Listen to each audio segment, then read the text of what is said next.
Miss A, got a lot to say on all the things we go through within the day. Politics, dating, recipes, traveling, and yep, of course, I'm the karaoke queen. I take no L's, I'm always booking flights. This is my lovely lunatic Leo life. Kaboom! Guess who stepped in the room? This is my lovely lunatic Leo life. Kaboom! Guess who stepped in the room? The one and only S.A.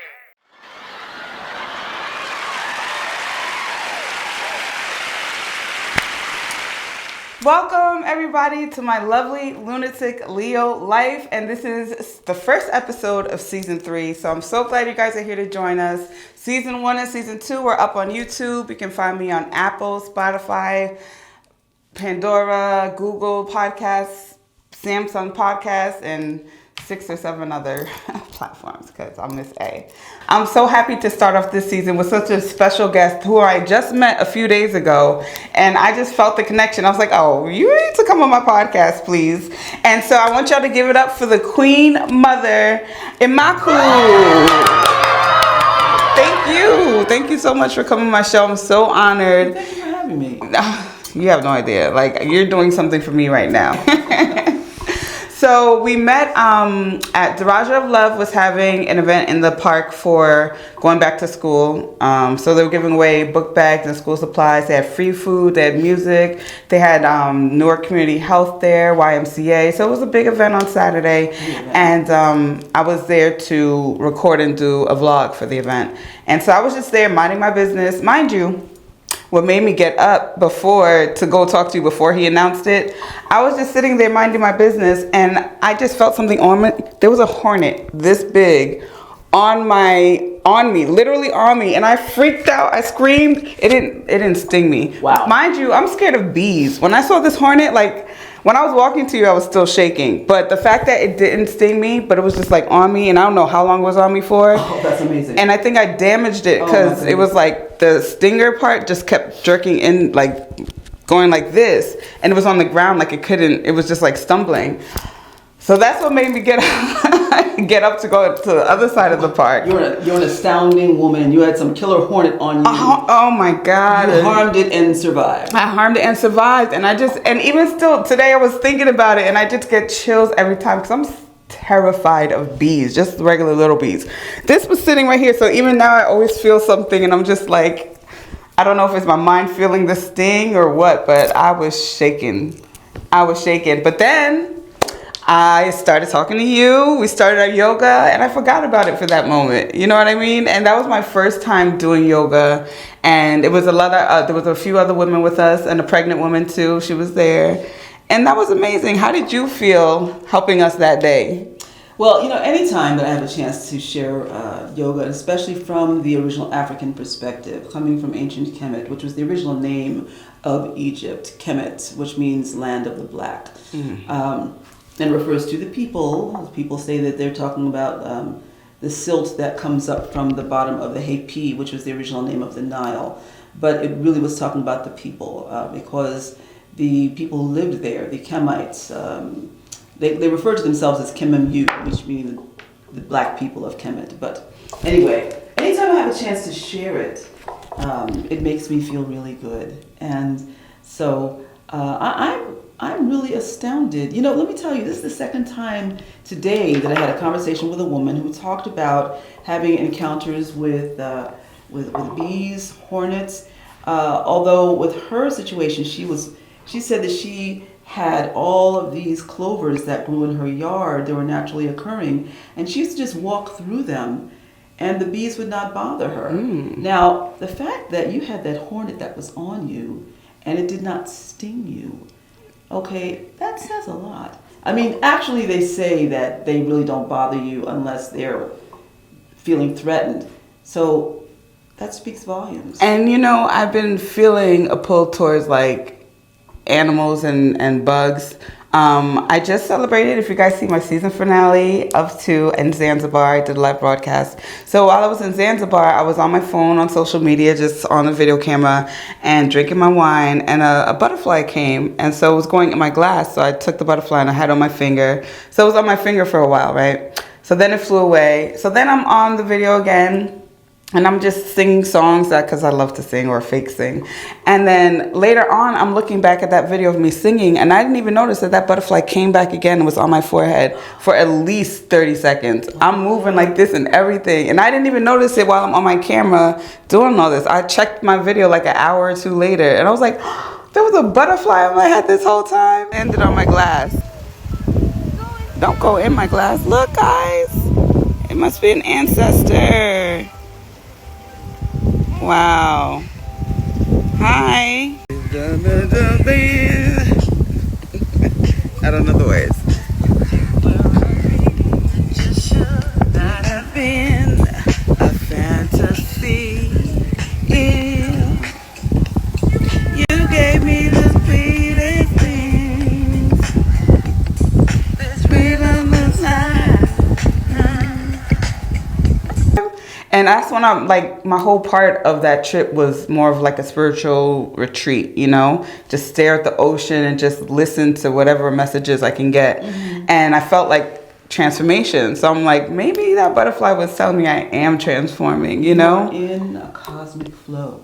That's what it means. I feel it. I feel it. Look, that's really important. It truly is. Because there are a lot of people who are in a place where they're trying desperately to get there. Like, what am I doing wrong? Why is everything feeling as though it's out of sync and I can't seem to get in touch with myself? And you obviously have gone through some shift where you've arrived. And the thing now is to make sure that you stay in that flow. Yeah, I have to. It doesn't mean that everything's just going to be perfect. But the fact is that you've hit that wave. You want to stay in that wave, because a lot of times people will get there and then they feel comfortable, but then they feel that they're too comfortable, and then they do something to sabotage themselves. You know. And sabotaging yourself is quite common. People do it all the time, not realizing that they're sabotaging. Fear can make you sabotage yourself. You know, we talk about being fearful and stuff like that. Now, the spiritual path that I'm on is just recent because, as in episode 5, I talked about my Yahe experience, which is the older version of ayahuasca. And then in 2 weeks again, I'm going to go on an ayahuasca retreat. So I feel like I need to revive because I kind of haven't. I might have grounded, but I'm kind of feeling like I'm going back to my old ways. And when I say that, mainly, my main thing is alcohol. Like, I wanted to either stop alcohol or slow it down, which I did after the Yahe experience, but I picked it back up again. So I feel like once I stop that, I'll be able to get more in tune. I want to start eating even better so I can get more in tune. I'm not remembering my dreams, and that's really starting to bother me. Because I feel like I'm supposed to be getting messages. So I feel like either somebody did something to me so I don't get these messages, or it's me drinking and my eating habits that might be causing the blockage. Well, you know, here's the challenge. When you go away on retreat, you have an intense and profound spiritual experience. You have this energetic shift. And then you find that you're in the flow. You come back to the city. The city has all of these really jacked up vibrations. And then you have to deal with all these people with jacked up vibrations. How do you sustain it? That's the challenge. So it's not unusual to hear you saying that maybe you're picking up the bottle a little more. You're trying to readjust yourself. You might be trying to cope. You know, because probably that's what you were doing before, to try to cope with dealing with all these vibrations. You know, It's not easy living in this world. It really isn't. And so what you're doing is the right thing, because you're going back to get a tune-up. Yeah. Now, the goal is to find out how to realign yourself when you are in this living environment that you're in, so that you're not constantly having to go back every couple of weeks to go and get yourself a tune-up. The goal is to learn how to live with this. It's a huge, huge challenge. It is. I believe it. Yeah. Not only are you an amazing woman, but you're a spiritual healer as well. So do you teach these kind of things, or what made you get to that spiritual? Listen, I don't want you to think that I've lived this idyllic life. In fact, people who know me have actually been through some shock, because I've been through shock. The past 2 years, I've had major trauma. This pandemic has been really it's been horrible for many of us. I mean, well, the past few years have been horrible because I've gone through some relationship stuff, and so that's been a readjustment, and especially, you know, I mean, I ended up in this relationship. I wasn't planning to get married, but I did. You know, I like my freedom. I really do. We can get into that later, okay? We definitely can, yes. Yes, you know, I like my freedom. I really do. I love relationships, okay? But I really do like my freedom. I've been married more than a few times. And each time I say I'm not going to do it again, next thing you know, I'm like, how did I get here again? Are you a hopeless romantic? No. I mean, I love romance. And I know a lot when it comes to intimacy, mysticism. A lot, a whole lot. Wow. Yeah, and it makes men keep wanting to come back, you know. And even though I'm just like, I'm good. Yeah, especially as a high priestess, and as a metaphysician and all of that.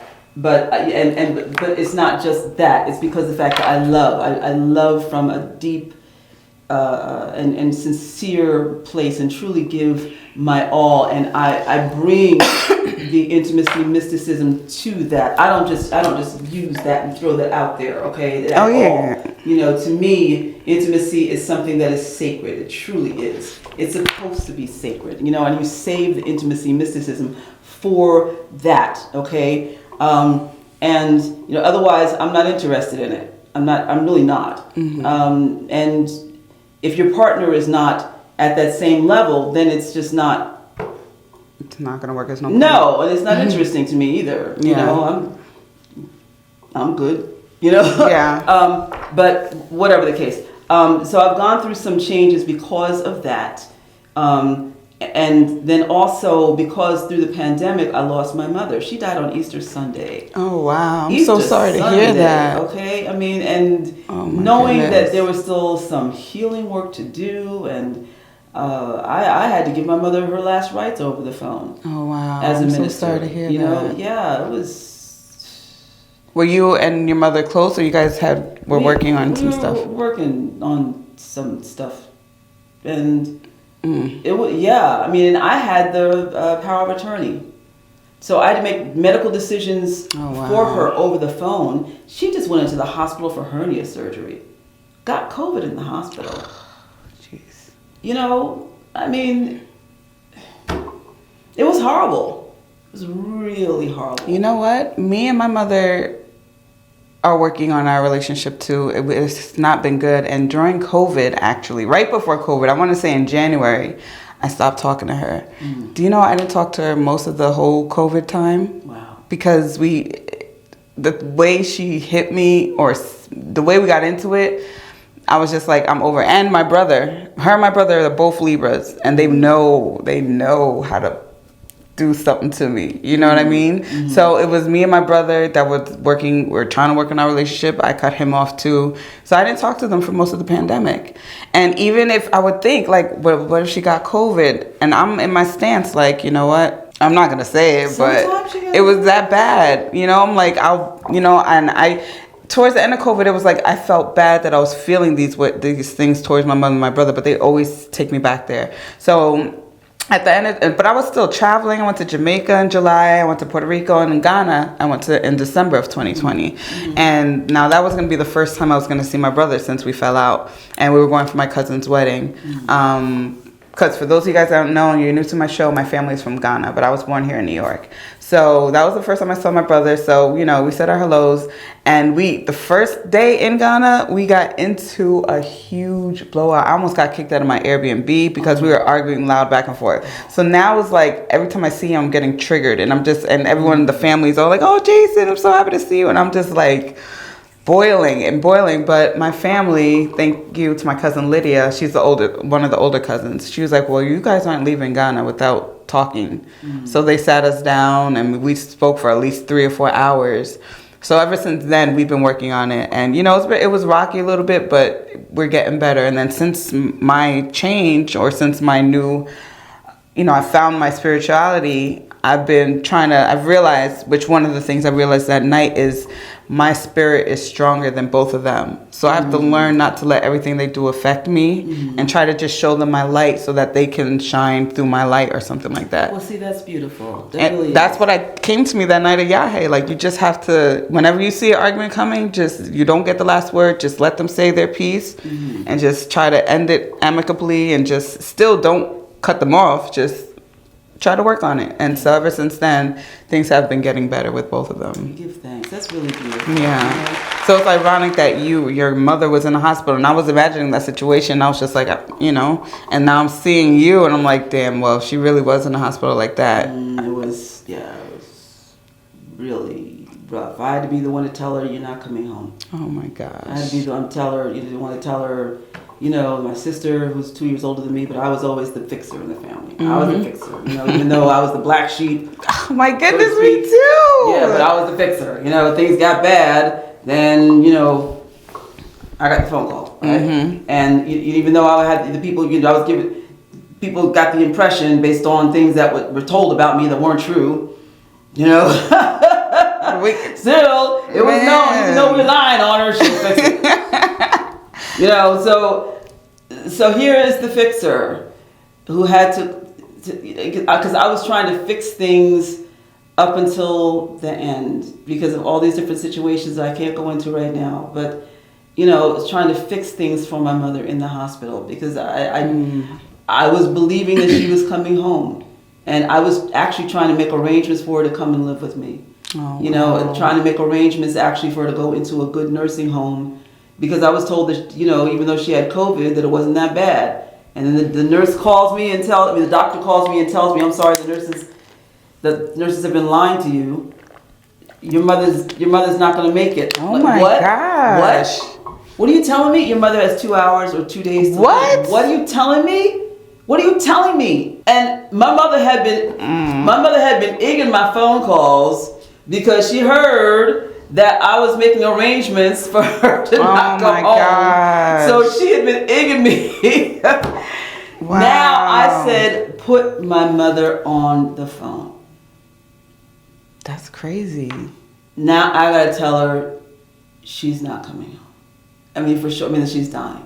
Just like that. I feel like because the per diem nurses were the ones that were telling me, oh no, she's fine. Because they were not allowed to give me. I was like, what do you mean she wasn't allowed? They weren't allowed to give me the information. I had power of attorney.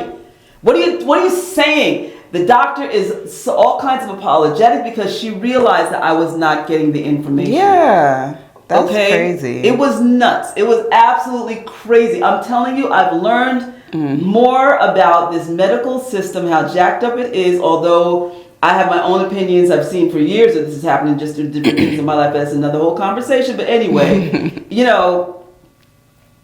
and so now I got to break this to her. Damn. And the first thing I tell her after I tell her, then I got to tell her my sister's going to be all right. Then I got to tell her my daughters who are grown are going to be all right. Then I gotta tell her I'm gonna be all right. And then I tell her, and then I thank her for all the things that she did in my life and the influence that she had on me in encouraging my talent, And then I tell her, Grandpa's gonna come. Go to the light, go with Grandpa, okay? Oh my goodness. And she's become like a kid. She said, okay. And this is all over the phone. Over the phone. Oh my gosh. I'm so sorry you had to deal with that. Here's the funny part though. This was on a Monday. Easter Sunday was coming. I knew my mother was not going to die within 2 hours or 2 days.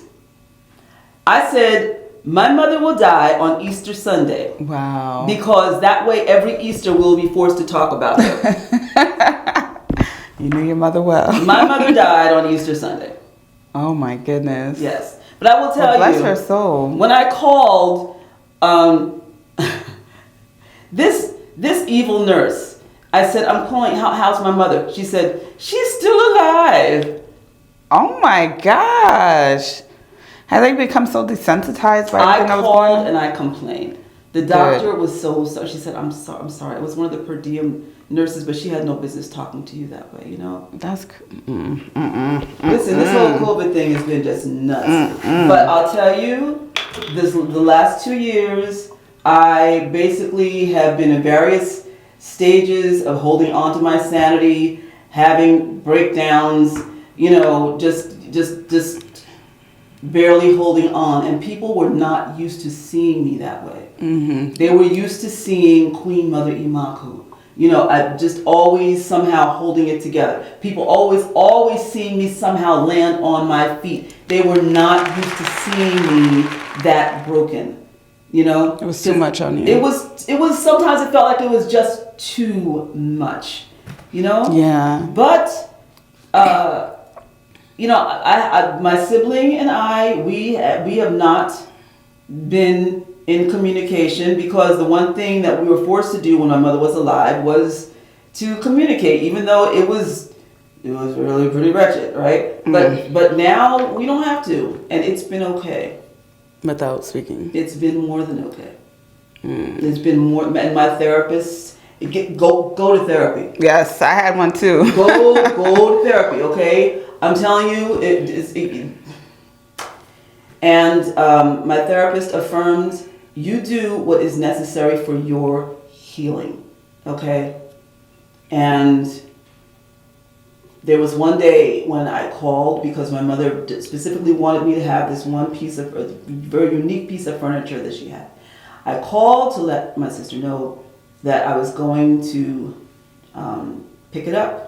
You know, I wanted to make arrangements, and she was giving me all kinds of sand. Oh gosh! And I remember, and she was just very, you know, and I remember I just lost it. Okay, and she was just like, and hung up on me, and I was just like, I'm good. Yeah, that was the final straw. I don't have to have the furniture. I don't have to talk to her. I don't have to deal with this anymore. I don't have to deal with this yanking at my heartstrings and just getting all excited at her seeing me get upset. I don't have to. Yeah. I don't have to anymore. And I feel like women like us, because I'm noticing I'm more and more like you. You know, I was a black sheep, and I'm getting all this. I'm like, we go through so much because of our loving and open heart, you know, and our spirits, you know. But I also do feel like, even though I don't have any kids yet, I do want to have a child eventually. I'm 40 now, so hopefully it'll be happening next. I give myself 3 years, but I've always felt like I'm kind of like a queen mother. You know what I mean? Even though I don't have any kids, and I felt like a royal queen mother / warrior type in my blood. And so when you were given that name, was it something that someone saw in you, or it's like, was it like a spiritual journey for you to get your name? It was. I didn't want it. Really? I didn't, because I knew it meant more work. It was a title that was conferred upon me by my Tefnut Shud, my godfather in the Kemetic tradition. Okay. And that was in 2005. And I really tried to avoid using it, you know? Why? Because... to say Queen Mother? Yeah, more responsibility, you know? Look, I'm still trying to get to Broadway, you know? I mean, and, okay, Imakhu, that means minister in the Kemetic language. It also means a person who is worthy of honor, all right? Okay. But I was rocking with that. Okay. Imakhu. That's a beautiful name. Like a good stage name, okay? Imakhu. Share. I don't know. You know, one name. I was trying to rock with that. But still, Queen Mother. It just seemed like just so much to live up to also. It was conferred upon me because my Tefnut Shud recognized all the work that I've done over the years in the community, working with families, with children, with women. As a scholar also. I've been an activist all my life. Really? And he resurrected the Queen Mother through our temple that I was initiated in. I was initiated in the Shrine of Khepra. Okay. And also he put the Ankh in my hand. I became an Ankh carrying high priestess. I was already a high priestess when I came to him. Initiated through Dolores Stevens, who was my mentor for 13 years. And so I was initiated as a metaphysician and also in the women's mysteries.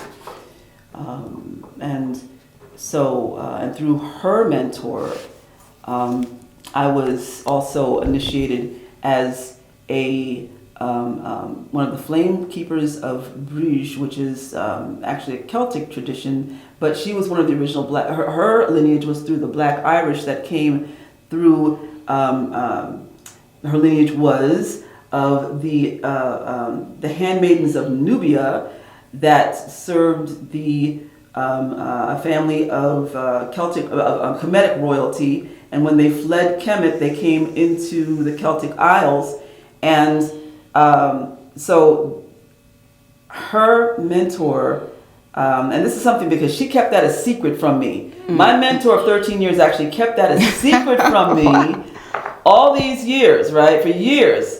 And she waited until I finally became initiated as a high priestess to introduce me to her mentor. And her mentor then told me her story and then passed her energy from her lineage as one of the original Black Irish who was African and that came from Nubia and then into the Celtic Isles. Black Irish? Yeah. Oh. Yeah, one of the Africans who came into the Celtic Isles. Listen, I mean, I almost passed out when I all of this. Wow, it's a lot of info. It is. This is the lineage that I carry, you know? But then I found that people, when they found out what my lineage was, they became like, what's his name from the Tolkien series, you know, with the ring, you know. Lord of the Rings? Yeah, with the one, you know. Hobbit? I don't know. Or the Hobbit, whatever, you know. With, I don't really know much of it. You know, precious, you know.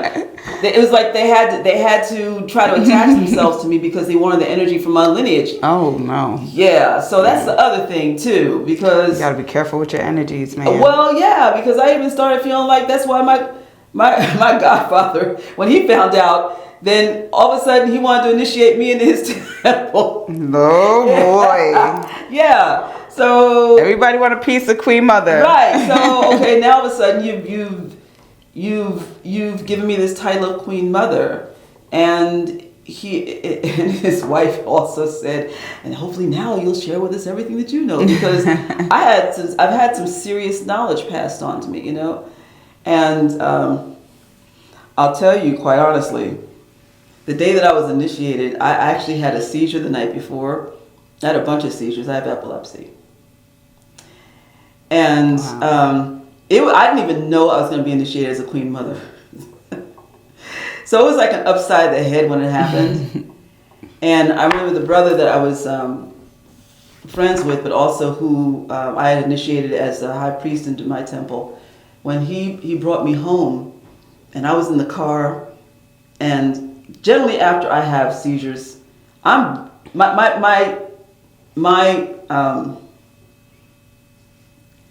should I put it? I find that it used to be that my tact was not as intact. I have it naturally. You just had a seizure. Yeah, so I'm in the car, and I'm pretty ticked off. And I'm like, is that why he made me a Queen Mother? They want to get my knowledge. And I said, I ain't telling that you know. Oh, wow. All right, feisty Queen Mother. Okay. I actually pulled away for a couple of years. Was it maybe the fear of the responsibility? I don't know if I sabotaged myself. I think because people can be such users, and I came out of a metaphysical church where I had been trained to do a lot of research. You know, I was ordained as a healing minister through Metaphysical Universal Ministries in Allentown, PA.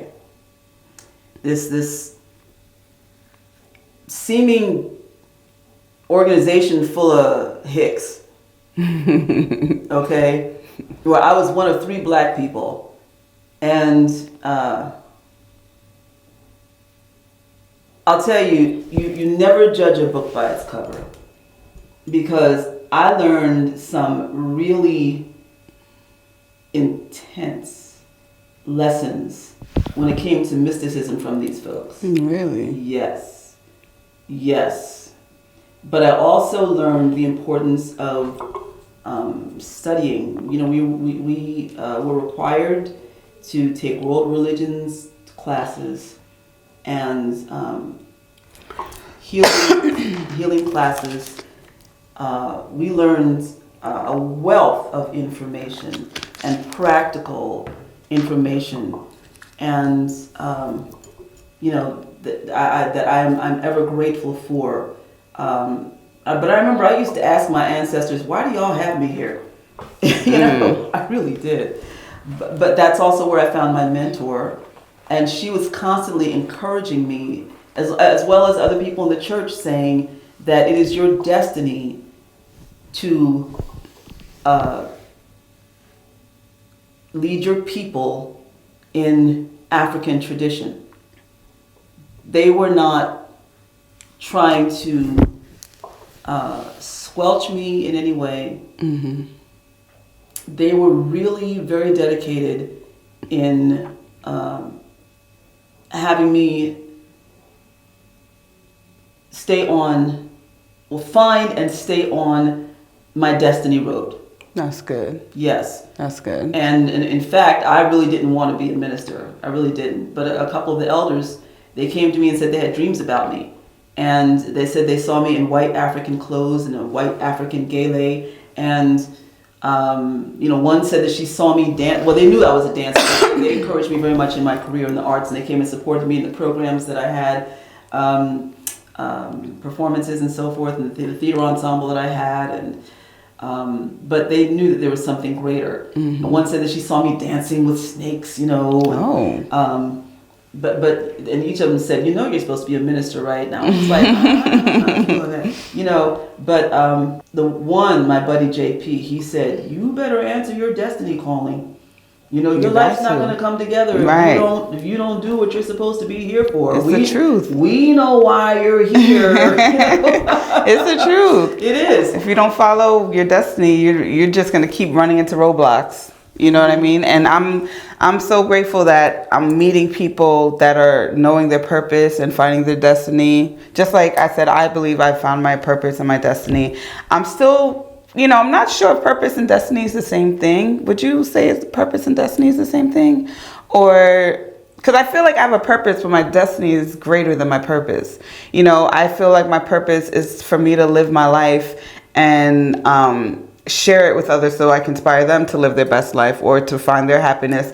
But I feel like my destiny is deeper than that. Like, it really helps people's souls. It's not just helping them so they could go on the gram like, oh, I went finally on a vacation. No, I help that person in their soul somehow have the heart to go somewhere by themselves on vacation. You know what I mean? That's some really excellent questions. Oh, thank you. Because I wasn't sure. I'm like, I feel like my purpose and destiny is different, but my destiny is much stronger or more soulful of a purpose, maybe, you know? Yes, okay, so now let me bring this back to what you were saying about not having children, yet feeling like you're a queen mother, okay? And also purpose and destiny. Now, there is an Orisha named Nanaburuku. He's also known as Nanabuku. Pause that second. Let me go get my cards. I bought it for you for a reason. Okay. She is syncretized with Santa Ana, Saint Anne. And Saint Anne is a teacher. She is the mother of, oh my goodness. See that? I get to see this deck in person. Oh, I've been wanting to get this deck. It's beautiful. Oh my goodness. So The energy coming off this deck. I'm telling you, Nana Baluku, here she goes. Number 1. You guys, I've been getting into tarot and oracle cards, so I bought this African Goddess Rising oracle cards, and they are beautiful. Oh my, I can feel it. They are beautiful. I can feel it. You know, I took them with me when I did Wachuma, the cactus plant. I didn't really feel anything from that, but I took it just for the energies. So I took that and another card. And ever since then, I've been things seem to be on point when I'm asking. You know what I mean? And they're just so beautiful. So beautiful. Thank you. So when I met her and she was mentioning names from Kemet, I was like, these remind me of some of the queens on my cards. So I'm like, I had to bring this for her to see it. This is a glorious Nana Baluku. She's known in Brazil as Nana Baluku. And you were saying now, I cut you off. I'm sorry, guys. I cut her off, but you said the Queen Mother. She's known in, she's syncretized in Catholicism as Santa Ana or Saint Anne. In Dominican tradition, she is Santa Ana or Anaïsa Pie. But she is the teacher, because after all, the ancient mother is the teacher. The teacher, she's also doors, okay? Teachers open doors, okay? And so there you have the purpose. Your purpose is to open doors, okay? And that helps others with their destiny. Yeah. Okay? So there you go. And I never thought of myself as a teacher because I was a bad student. And I know it's the two different things, you know, with schooling, like school, I was always the best student on care. But as far as teaching, like now I've noticed people always ask me for advice. Even people in relationships, and I'm not in one, they'll ask me for advice because it's something I would do if I was in a relationship. But it's not being petty. It's like really my true heart and like my true love, you know? So it's like I had to come with the terms that I am a teacher. And I feel like I'm a healer too, and I'm just starting to learn these things because people have come to me and spoke to me about certain things. So I'm starting to feel my power, and I'm starting to spread it around. And so these cards, they called to me, and so I want to do like a calendar photo shoot, and I have to choose 12. It's going to be hard, but I want to recreate those looks. But these African Goddess Rising Oracle cards are amazing, guys. It's so beautiful. Look at Maria. Oh, it's blurry, dang it. Oh, my goodness. But they're so beautiful. Oh, my goodness. Yes. So, it's a young woman, actually. She's on... Aviola Abrams. Yeah. And Destiny Powell, I guess, was the... Is this the same sister who does the jewelry? I'm not sure. I knew I looked up African stuff. She has Santa Sarah. She has so many people in there. I'm telling you, these cards are amazing. I'm starting to meet my soul tribe, guys. I really feel there was a reason why I met you, because honestly, the event that I went to was supposed to be the week before, but it was supposed to be rained out. Were you still going to be going? Yes. Okay. But then after that, I kind of lost my momentum. I'm like, dang, I wish I didn't have to go today. You know what I mean? But I'm glad I went because I've met another amazing woman, and I feel like there's definitely a reason and a purpose. And knowledge. She's got so much knowledge. She's an African drummer. Have you been to Africa before? I have not yet. No, never. Because of the weather situation, because of the fact that I have this sensitivity with my health, and it's always this thing of trying to get there, plan at the right time. This Oya is what? Wicked. Oh my goodness. I will get there. Is Egypt the first country? My goal is... Truthfully, I don't know if Kemet is the first country. I don't know. I think Ghana should be. That's what I feel I need to. I feel I need to go to Ghana first. A lot of people I've met who've gone to Ghana, they love it. They say we're one of the friendliest people in the country. I mean, in the continent, which I don't believe that. I feel like, you know, it depends where you go. But they love foreigners. They love to welcome people, especially if you're into their culture. Oh my. I just started reading for some of my closest friends. I don't read for everybody now, just my closest friends. And they tell me I'm on point.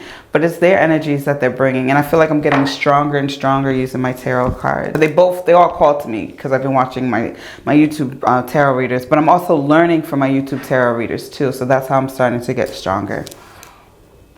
I do want to go back to your question about the whole thing about embracing the Queen Mother title. Yes, because... go ahead. She has Tituba here. Okay. She's got this covered. There's about 42 or 43 goddesses in there.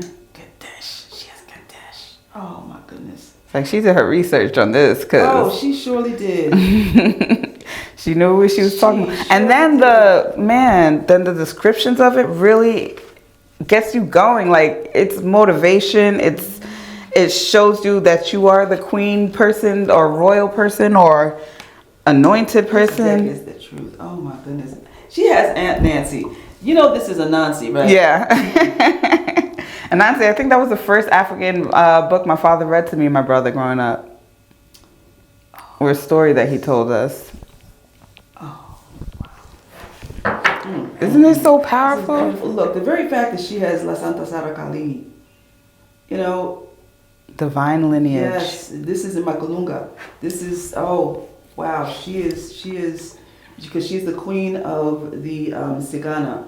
And this is in my bloodline. Let's show them the card. Yes, she is called the Black Egyptian Mother. And listen, white people follow her. They really do. And this is connected to Mbanda and also to Candomblé. But, I mean, this is, wow.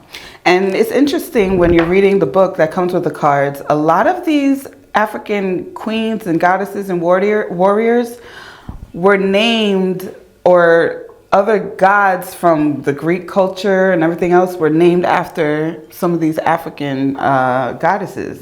And then maybe not named, but like the idea of them came from us, as usual. Well, understand this. For the Umbanda practitioners, they fully understand and embrace these black, the black Orisha, and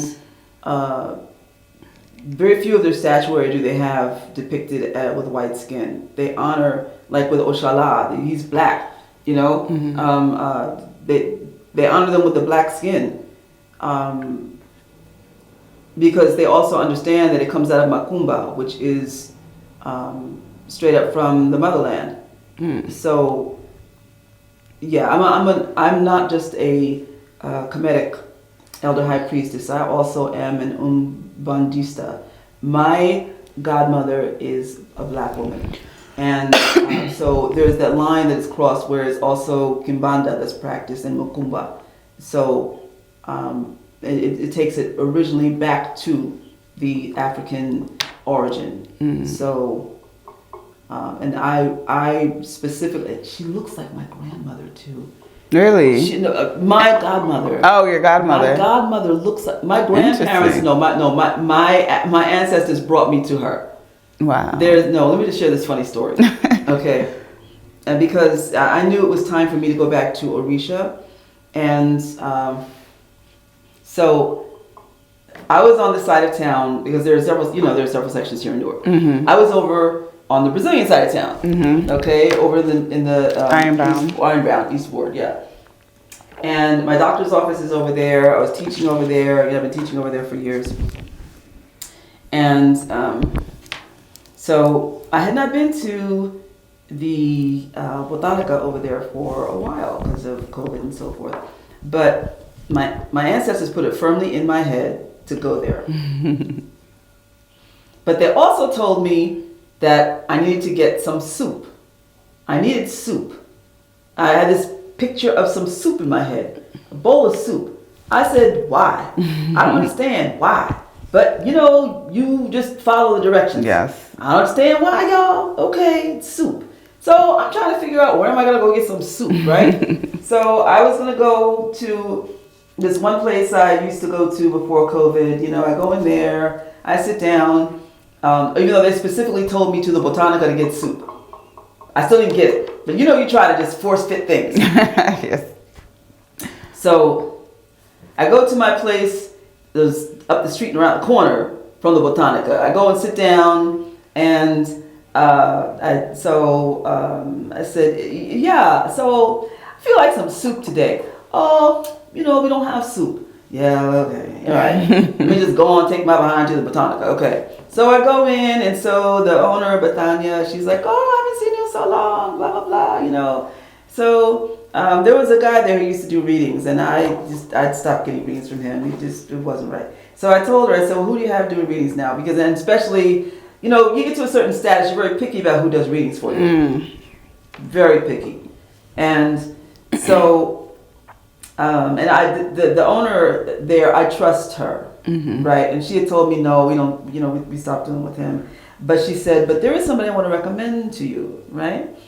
So she told me there's a woman, and she has a tajero, which is a Umbanda temple. Excuse me. She told me where it was located in another town, like 20 minutes away. And she said, it's very nice, and her energy is beautiful. And, when you go, before sometimes you sit and you have soup. I said, what? Oh, that's what they meant. I said to my ancestors, I said, y'all funny. Aren't they? Yo, my ancestors are funny too. Oh my goodness. So that's where I get it from. She connected me to this woman, and so and she doesn't speak English. She's Brazilian. Okay. She's Black Brazilian, So I had to go and have a meeting with her first, and so I arranged to go and meet with her. Actually, it was 2 days later, or next day, or something like that. And as soon as I looked up into her face, I started crying. Because she looks just like a young version of my grandmother and her sisters, and I mean, just not just the face, the build, everything. Oh wow! I was like, oh my god! Oh, yeah, that's beautiful. Yeah, and so people come into life for a reason, man. I'm telling you, I'm meeting my soul family, and I'm feeling like the vibes are coming soon. You gonna be you're part of my soul family. Like, I feel it, because even your vibes, you're an actress, you're a dancer, you're a singer, choreographer, a filmmaker, you had your own radio station or internet radio station. You remind me of one of my closest friends who I also called my soul sister. I feel like she's one of my soul sisters. Her name is Mo Brown Sugar.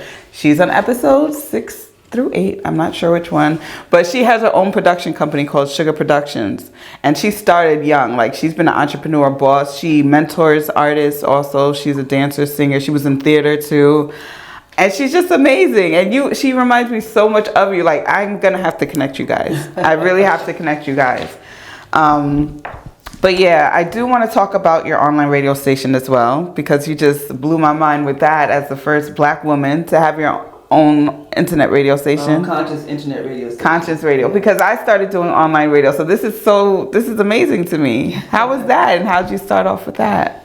I had decided I wanted to get back into radio, and so when I moved to Philadelphia, because I was doing radio back in the 90s, I was on this FM radio station in Surgeonsville, New Jersey, all places, I've never I'm one of these, yeah, right. Little podunk town, right? But, it was an FM public radio station. Okay. And then I was offered a chance to do my own, I was doing it with my then husband. Anyway, and then, because the show, I was a guest on the show. Okay. And at the time, I decided, hey, I'd like to do radio. And so I kind of Forrest Gump my way into all these different situations. I think of it, and then the door opens, right? So the guest was leaving the show. And so it just so happened that the owner of the station, the wife, she was the co-owner of the station, she was listening. And so she had called downstairs, and she said, don't let her leave. And so she came downstairs before the show was over, and she said, listen, we have a spot opening up because this host is leaving. You interested in taking the show? I said, I sure am. Wow, at the right place at the right time. Yeah, but the man I was married to at the time, who also wanted to get into radio, I knew I'd not have peace in my house if I didn't offer. Said, so listen, are you interested in the husband and wife format? Oh no. Yeah. So, sure, let's meet your husband. Okay, so we ended up doing the show together. Although I ended up booking most of the guests, doing the legwork, of course, doing all the work, and, of course. Yeah. So that was just driving me nuts. So then a friend of mine, he was doing a radio show at another station. So then he told me, hey, a slot opened up. I pitched your name. You want a show? Yeah. Wow. So I went to another radio station, and at the same time I was doing this other one, so that way I could have my own show. And then I pulled away for a while. I got divorced, and then eventually moved to Philadelphia. And at that point, I was offered a show on October Gallery's radio station. Now, October Gallery was famous because they were doing spoken word there, and that's where Jill Scott became well known. And that was the hot place to go and do poetry and spoken word, Okay. So, and so that's when they were playing around with the format of internet radio. So, at that time, I decided I'm ready to get back into radio. So I became a guest on one of the shows, and the owner of the gallery and the station went out and said to the host, give her a show. Wow. So I got a show, and before the end of my show, the owner of the gallery went out and said, give her as many shows as she wants. Oh. So I ended up getting 3 shows, and then they opened up doing a show on the well-known AM station, and they had me on as one of their hosts, and it was supposed to be a rotating thing with their most popular hosts on their internet station, and they ended up having me on every week on the AM station. Yeah, but it was and they had a major airline as our sponsor, and we were supposed to be getting money, So I was like, yo, where's the scratch? Right. So I know that's right. Yeah, so I left. And one of my colleagues, a man who ended up becoming a colleague, he ran into me at one of the cultural events in the city. And he said, at that time I was known as Iyele Yatunde. He said, yeah, I heard you left October Gallery. I said, yeah. He said, listen, this brother named Neil Blake just started his own station, and he's looking for hosts. I know he would love to have you. Tell him that I recommended you. And so I contacted him. He called me, and it just so happened October Gallery was still playing my stuff. They were pretending like I never left because they were too scared to tell people I left. Dang, wow. So I'm talking to him on the phone. I was like, yo, you can hear me right now, So, oh, wow. So I ended up having 3 shows on his station, and by then I was ready to spread my wings, and so I did the decent thing. I talked to Neil, and I told him I'm ready to have my own station. So he said, okay, I'll help you. That's nice. Yeah. Wow. And so I started Akeru New African Network. Akeru. Yeah. And that was in Jersey or New York? I was living... oh, you said Philly, right? I was I still in Philly at that time? I moved back to New Jersey by that time. Oh, okay. I moved to Trenton, but it was global. So, and it was through...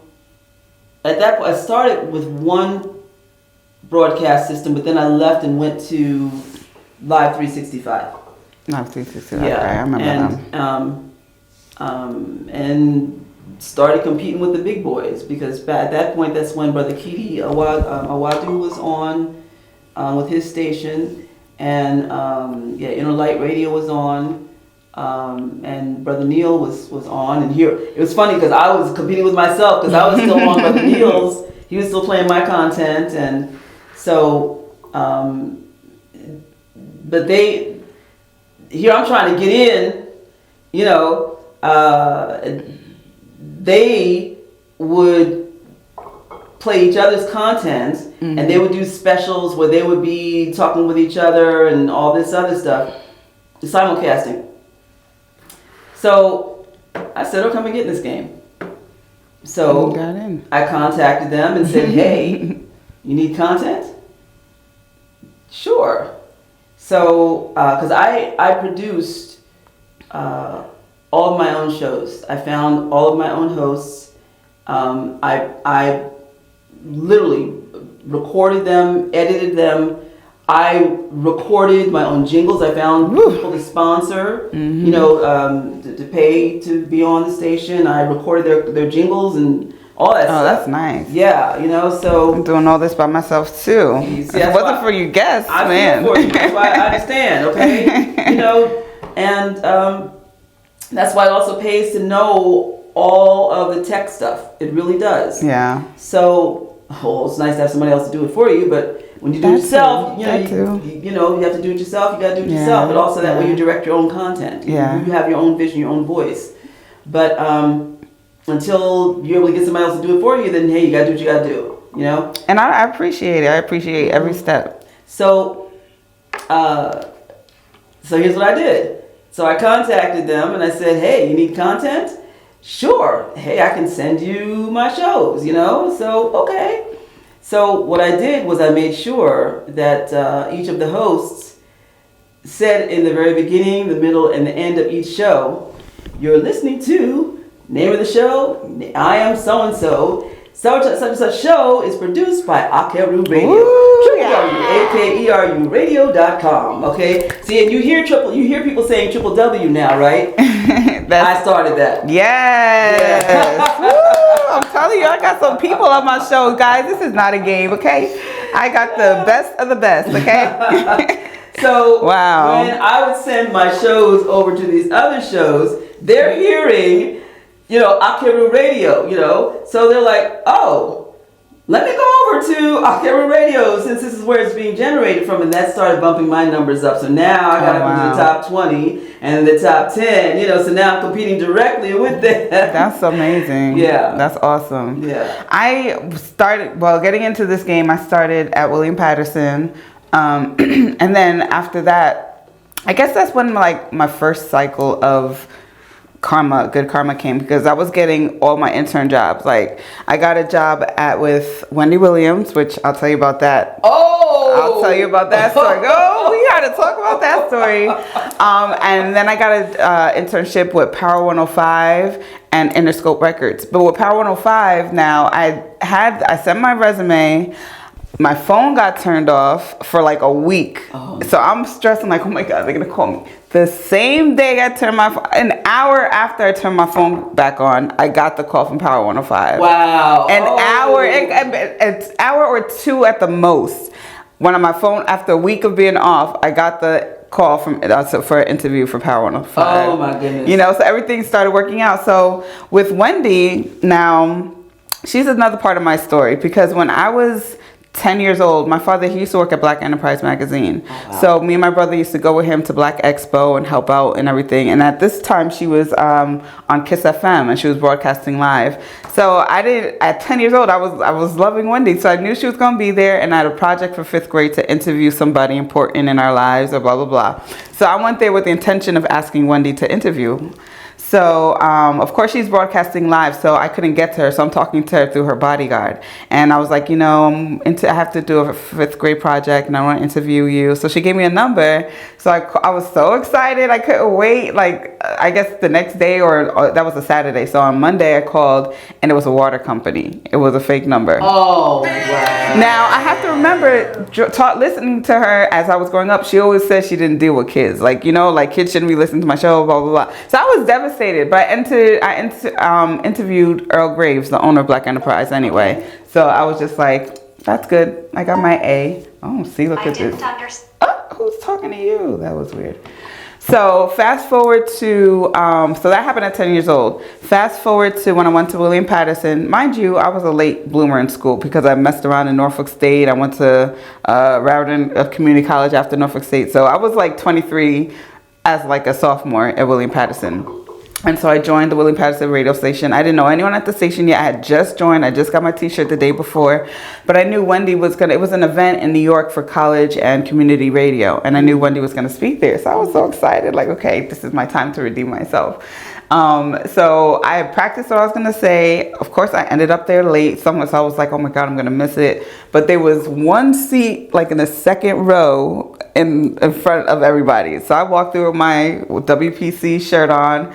I think that was the name of the station. I walked in there with my shirt late and everything. And so I'm listening to her. And she was like, does anyone have anything to say before I leave? So I'm like, so she spoke to me and I was like, you know, when I was 10 years old, you played me out at blah, blah, blah, explain what happened. So if you feel bad for me, here's my resume. So that's how I practiced that. That's how come I still remember.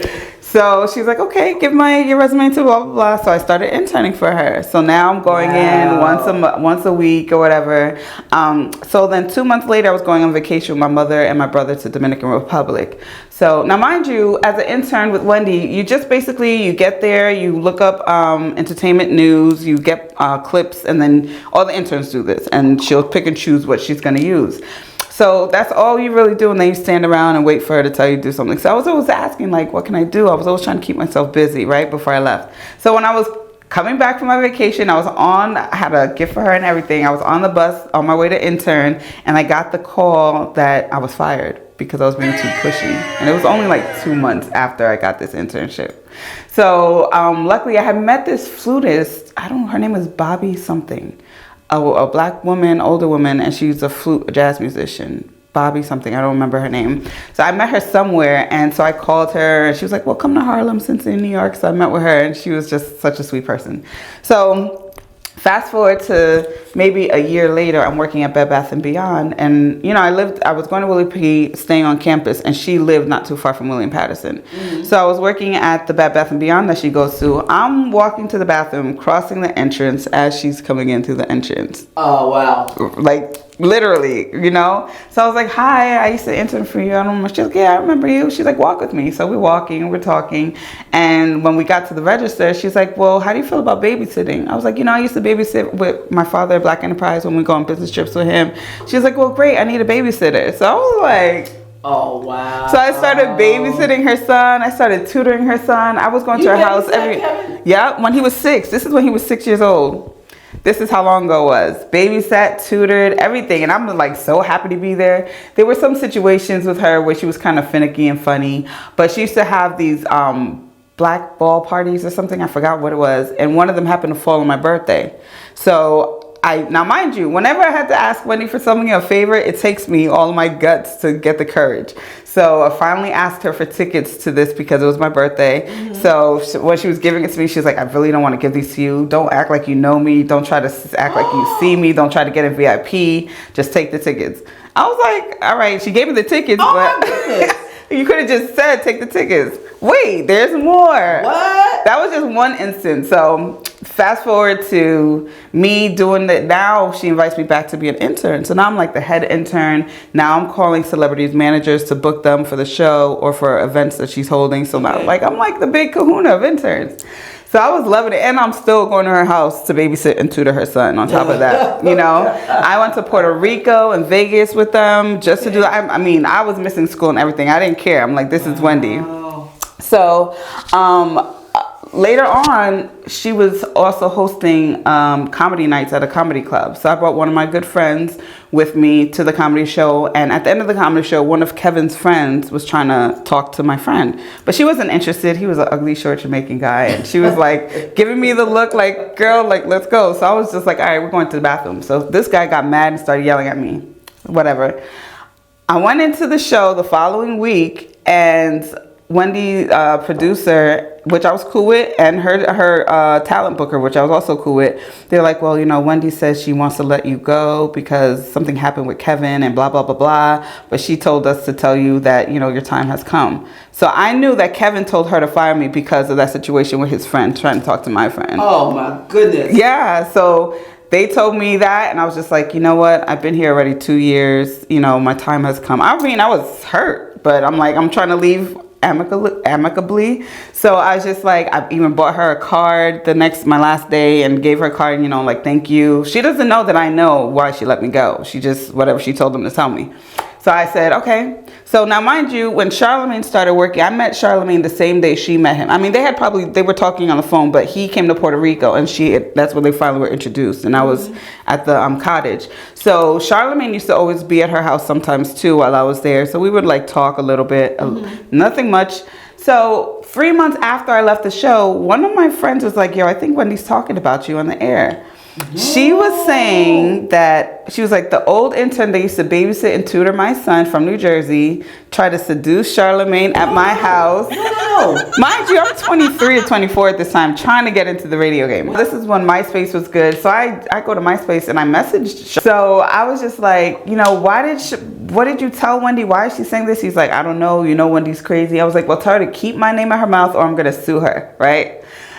So that was then. So months later, this was probably like in the springtime. October comes. I'm in New York with my friends on Halloween, and I was a French maid. And for some reason, it was warm. Like I had a short dress. I didn't need a jacket. I had a sleeve. It was warm that night. So me and my friends were out partying in New York on Halloween, and everyone's out there. And I saw one of Wendy's talent booker, who I thought I was cool with. I've spent the night at her house a couple times. We've partied together a couple times. And even when I saw her with my friends, we allowed her and her other friend to come sit with us at our table. Okay. Wow. So the next day or 2 days later, my friend calls me. This is the same friend who called me a few months before. He's like, what were you for Halloween? I was like, a French maid. He's like, yo, Wendy's talking mad shit about you. She was on my MySpace page, like with the interns behind her, like, look at how she looks a hot mess with her outfit on. Why does she think she could walk around New York City like this? I can make sure I can have her blacklisted from radio and she'll never get a job in radio. I don't know what I did. I was crying. Yo, I cried for years over this. Years I cried. Like, what I left on good terms. Even when I cared for your son, you know what I mean? Like, I didn't do anything wrong. So I didn't understand why. So after I'm listening to her say all this stuff, I called the radio station. Eventually, I got to speak to her. And she was like, you're being paranoid. I'm not talking about you. You have other things to talk about. I was like, Wendy, people are calling me and they know, even though you're not saying my name. I was like, instead of worrying about me, you need to worry about your cheating ass husband. And then I hung up the phone. And then I hung up the phone on her. That was the only comeback I could come up with. Like, I didn't have nothing else to say to her. But I was really traumatized for so long when that happened. And if it wasn't for Do-It-All, he's the Honorable Dupree Kelly. He's the councilman. I met him at Power 105, and we exchanged numbers. So he would invite me to, like, if he was trying to do a TV show, he would hit me up. And then he got on a radio show with Streets 96. He was like, you know, I'm looking for people if you want to come and do entertainment and weather. So that's how I got my foot back into the game of radio, because of him. So I just interviewed him. But because of Wendy, I thought it was over. Now, if I was a weakling, I could have wanted to commit suicide if things wasn't going for me. I was young, and I was trying to get into the same game that the queen of radio is in, that I was working for, is trashing me. So what do you think about what's going on with her now? It's her karma. All of this is her karma. That's what I'm saying. And even the last video I saw, I actually, like, usually when people would always be like, oh, so what do you think? I'm like, I don't care. People always ask me. I'm like, I don't care. She's getting what she's getting. But I really felt sad for her in the last video I saw, because it seemed like she lost it. You know what I mean? But it's karma. Karma comes. The way you treated people and you've done to the people is gonna come back twofold, threefold. So that's why you gotta try to keep a pure heart, and you can't escape it. And this is what she's going through now. And I mean, I'm not saying I'm the reason, but she's got some of my karma in there that I wished for back then. You know what I mean? Or maybe even before this happened. You know. But now I love to talk about it. It's a conversation starter. You know what I mean? So it might help me in the future. You know. So it happened for a reason. Thank you, Miss Wendy. I've moved on. So that's my Wendy Williams story, man. And I still stayed in it. This was almost 20 years ago. And I'm still caring, and I'm 40, but I'm getting stronger in my radio game, and I'm feeling like the reason of me doing this is part of my purpose to talk to people. Now I can reach people at more capacity. That's right. Talking. So that's right. You know what I'm saying? Wow. That's it. Wow. I've got stories, man, and I know you do too. You're gonna have to come back. Like, we gonna have to come back and maybe do a show about the stuff that made us who we are today. Oh my goodness. Yeah, reasons why I decided that Broadway was no longer important to me. Okay. You know, different aspects of the business, just, you know, because there are people who don't understand that whole thing with the casting couch is real. You know, and because I decided no. You're not doing certain things. No, you know. And people really are vile and vicious like that. It's really a shame. Especially in the entertainment business. I've heard so many things. I've heard so many things. Yes. It's not good. It really, really is not good, you know. Wow, I'm really sorry that happened to you. It's okay. Like I said, like back then I cried for a few years, but now I love to talk about it. If I could talk to her again, I would talk to her again. You know what I'm saying? Maybe I'll help her out. Wow. Who knows? But I don't have... You know, but sometimes you have to examine whether you're going to be interfering with somebody else's karma. That's real. Oh, that too. Yeah. That's I don't want no parts of that. Yeah. And I feel like, you know, I don't know. I just feel like everything happens for a reason. But there was a reason why she was in my life too. And I don't know how or what. Maybe I watched her doing her radio thing. Like, I don't have that same kind. I'm not into entertainment news and gossip and stuff like that. But that's what made people come to me, because I worked with her. Like, oh, we need someone to do gossip. And I'm like, fine, I'll do it. But that's not what I'm here for, you know? So I guess it was just getting the practice and the skill and to have a story to tell, you know, so. That's really rich, though. I mean, wow. Oh, my goodness. It happened to Miss A. Poor little Miss A. Oh, wow. But look how far you've come. Yeah. In spite of it. See, that's like that hornet that was just sitting there. Oh my goodness, right here. Right here. Every time I think about it, I swear. I'm scared of little bees. That hornet, I flipped out. And that's why I rushed over to your way. I'm like, I got to leave this area. I got to. I'm walking to you with shaking knees and arms like, oh. Wow. Yeah. Wow. But I'm starting to get grounded and I'm feeling everything. And I'm so happy I met you, Dr. QueenMotherImakhu. And Imakhu, I know it's not the same, but my middle name is Akhu, A-K-U. So I'm Adrian Akhu Shika Akwe. So I have two middle names. What does that mean? Akhu means I was born on a Friday. Oh, yes. But growing up, I was told it meant I was a princess. So that's what I thought most of my life. You better own that. That's right. All right. I mean, all right. I'll take the princess role. And then Shika means money in Ga. Oh, wow. You were born with that. Own that too. I definitely am. And I'm waiting for that name right to come through. Oh, my goodness. But it means money. Own that. Own that. Wow. Oh, the so wealthy princess. soon to be. Live in that vibration. And see, that's probably why she probably sensed that and wanted to just tear you down. When people have their own insecurities, they will go out of their way to try to tear somebody else down. I believe she saw something in me that she felt threatened by. And Trev Hollywood, which was her engineer at the time, he did my first sound check or air check, which is a demo radio thing, like a 2-minute, not even. And so he did that for me. And mind you, now it says my first one, it was terrible. But I felt like maybe she heard it and got mad at him for doing it for me. And then maybe even though she heard my terribleness, she heard something else behind it because she has the ear. So that was one of the reasons why I feel like it could have escalated that way. But I don't know. Yeah. Wow. But Reverend Dr. QueenMotherImakhu, I want to thank you for, first of all, giving me my first yoga experience. Are we done? We're about to finish up though. Wow, that one. It was fast, but that's why I need you to come on again because we got more to talk about. We didn't talk about marriage and freedom. Oh, and let me just say, yes, I now own being a queen mother. I recognize that children especially need that. You know, I tried to run from it, but children really seem to need to be able to say, you know, Queen Mother, Queen Mother. Wow. Yeah, and so I walk with pride with that. I'm not the only Queen Mother. You know, there are others who have been installed. There's an installment ceremony. You know, it's not like the same as, you know, today we as sisters, we call each other Queen, you know.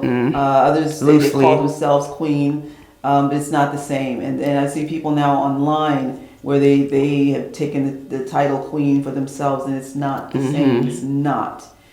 There is a very sacred installment ceremony that is an African ceremony, and you have to understand also that the Queen Mother title came from the motherland. I believe it did not come from Europe. They borrowed it. They took it from. What else is new? They took it from us. So I own it. Good. I own it. So wait, now between a Queen Mother and a High Priestess, do you have to have a ceremony to be a High Priestess also? Yes. And how do they know? Is it with your intuitiveness, or like what makes you a High Priestess? Well, I only ask because I see it in my tarot cards a lot, and it's always with intuition and like someone who's very knowledgeable. And it is, but generally you have to have a mentor, and you go through training. Okay. You know, so just like I had my mentor for 13 years, I actually ran from that. You know, when I reached priestess level, and she said, you know, you've achieved priestess level, right? And I was like, yeah, but don't tell anybody. Why? I was still focused on just trying to get to Broadway. I didn't want people to know. You know, even when I was doing readings and so forth, and people sensed that in me, you know, and I was like, shh. You know, you used to do tarot readings? I still I mean, I know I'm doing them, but I need someone else to do mine. Especially with this one specific situation. I've done them since I'm my 20s. Oh, wow. I'm 62 now, and I have a plethora of 62 and fabulous. You see, we don't crack over here, honey. Okay? Been doing yoga since I was 12. Oh, wow. And working my way back down to my usual weight. Right now, this is heavy for me. It is, you know, and but in this whole phase of readjusting myself back to where I'm usually at. So, but going back to the whole thing of, this is, I do all kinds of oracle. I mean, that we call it tepra or tepre. That is the voice of the divine. And actually I've created a number of oracle systems, including a couple of decks, or a few decks, and I have one coming out that is one that's all for sisters. So let me know. I will definitely show some support. I mean, listen, they're not masterpieces like this. They're not. These cards are beautiful. These are absolutely glorious. Oh my goodness. But so wow, these are just again, this is the African Goddess Oracle cards. African Goddess Rising is so beautiful. These cards are amazing. Just the artwork and everything, the goddesses that they use, the Queen Mothers. It's even beautiful. The back is beautiful. Look at that. Yeah. Look at that. Just glorious. I'm in a tarot deck. Really? I'm in the Tarot of the Burrows by Courtney Weber Hoover. I was out on the circuit doing all kinds of. I was headline performer and doing workshops and so forth, and I met Courtney up in Vermont, and she asked me if I would appear in the deck. It's a photographic deck. Was shot in and around New York, and my segment was in Brooklyn. I portray the Queen of Cups. Oh, nice. Queen of Cups? Yes. Oh, that's awesome. And, it was a cool that's experience. Nice. Yeah, that is cool. Classic deck, very contemporary deck, and very, very clever. So, nice. Yeah. I hope to be on a tarot deck one day. That would be nice. But like I said, those decks, I'm going to do a calendar. I got to choose 12 out of all these 40 beautiful goddesses here. I don't know how I'm going to do it. Maybe it'll be a 2-year calendar. I don't know, maybe. But I do want to recreate those looks. They're so beautiful. You're going to come back, right? absolutely. All right, no, seriously, like this season. No, I'm serious. Okay. You're a very cool host. Thank you. Yeah, you're very relaxed, and I love the conversational style. I believe that's the best way of interviewing somebody. Yeah, I'm not with the questions and all that. I mean, I have a couple questions, but I like to do it my way. And it's so funny because sometimes I doubt my ways. And I've been doing it for so long that I feel like sometimes when I'm doing something new, I'm like an amateur. So when people see me doing whatever it is for the first time when it comes to my show, they're like, damn, you did that so well. I'm like, really? You think so? Like, of course, me doubting myself. So I really appreciate that. Fabulous. I appreciate that so much. Fabulous. Thank you. I see a very, very bright future for you. Thank you. Queen Mother. Thank you so much, guys. I'm so happy I met her. Demetrius, thank you so much for having her at your event and having me at your event, which I still gotta work. People are going to be like, Queen Mother does cards? Uh-oh. Are you still wanting to do cards? Are you retiring? Listen, they're in my house. Oh, okay. I just don't advertise or whatever, because I know people are just like, that's the devil, Oh, yeah, some people You have to understand your culture and your history, because there are people who do bibliomancy. I never heard of that. That's where you pray over the Bible and then you open it and there's your answer. Oh, really? Oh, that's kind of like it is like wow. Know your history. Yeah. Know your history. That's what I always say. Know your history. Okay, that's what it's all about. Mm-hmm. Now, I may not get some jobs with the Newark Board of Ed. I don't know. We're not going to put that in the universe. All right, guys. So, Reverend Dr. QueenMotherImakhu, again, thank you so much. It was an honor and it was a pleasure having you on my show. Thank you for asking me. Yes, it's a privilege to be here. And you will be back again before the season is over. And for you guys watching season 3, this is just the beginning. Go ahead and check out season 1 and 2, but season 2 is my baby. And I have a lot of great guests coming up this season. So we're just going to keep doing this thing until I blow up. Y'all, all right, peace and have a good night.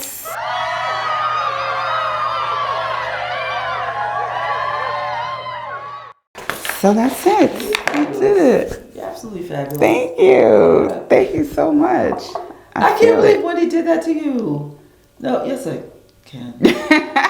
I love your dress. I love that dress. Thank you. I've been like on a shopping spree since I've lost all this weight, and it's been bad because it's been affecting my finances. And one of my friends did tell me that. She's like,